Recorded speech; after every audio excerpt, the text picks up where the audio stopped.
Белые ходят и выигрывают. D2, D5. Вика, я пошел. Ты куда будешь ходить? Давай, твой ход. Я бы конем. Нет, так пешку. Сначала пешки должны.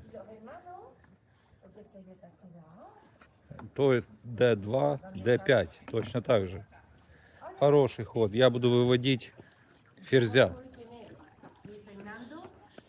Ферзь D1, D3. Ты что, копируешь меня?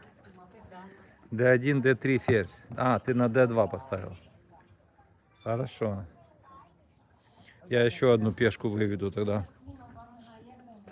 Подстрахую свою. Е2, Е3. Давай, твой ход.